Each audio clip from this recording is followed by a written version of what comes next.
روز 17 مارس قرب روبل روسی در برابر سومونی به طور قابل ملاحظه بالا رفته تا بعد 133-135 سومونی برای 1000 روبل رسید. از جمله بانک اسقاط و همو نیمه اول روز 17 مارس برای 1000 روبل به مشتریان خود 135 سومونی پیشنهاد می‌کردند و 1000 روبل را با قیمت 140 سومونی به فروش گذاشته بودند.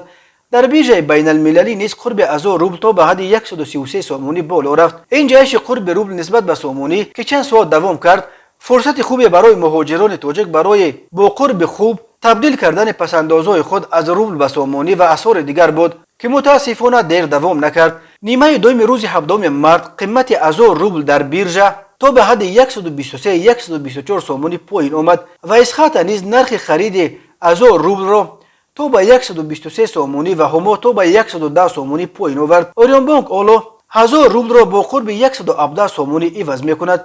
بانک ملی تاجیکستان باشد قرب رسمی 1000 روبل را 122.3 سومونی مقرر کرده است. قرب روبل روسی بعد 24 فوریه با شروع عملیات‌های حربی روسیه به ضد اوکراین دچار افت و خیزهای دردناک در برابر دیگر اسعار خارجی شده است. قرب $1 که تا جنگ اوکراین در دور بر 80 روبل بود یک مدت تا به حد 155 روبل خست، ولی روز 7 مارس در حدود 105 روبل چرخ میزد. قرب 1000 روبل در برابر سومونی تا 24 فوریه 149 سومونی بود و در این بین تا به حد 80-90 سومونی هم پایین آمد، ولی حالا یک کمی آرام گرفته نیمه اول 7 مارس تا به قله 135 سومونی بالا رفت. متاسفانه همگی برای چند ساعت. اقتصاددان ها بر اینند که اگر جنگ در اوکراین همچنان دوام کند و روسیه در بطلاق این جنگ فروتر برود، قرب روبل طبق معادله یک قدم به پیش دو قدم به قفا همچنان کاهش یافتن میگیرد، خصوصا اگر جامعه بین المللی به تحریمات از این هم سنگینتر به ضد روسیه اقدام کنند.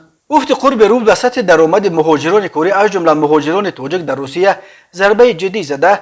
پسندازهای آنها را که اساسا با روبل ذخیره میکردند بی قرب کرد. همین طور معاشی که مهاجران در روسیه میگیرند آنچنان بی قرب شد که سفر به مهاجرت کاری را در مرحله کنونی تقریبا بیفایده میگرداند.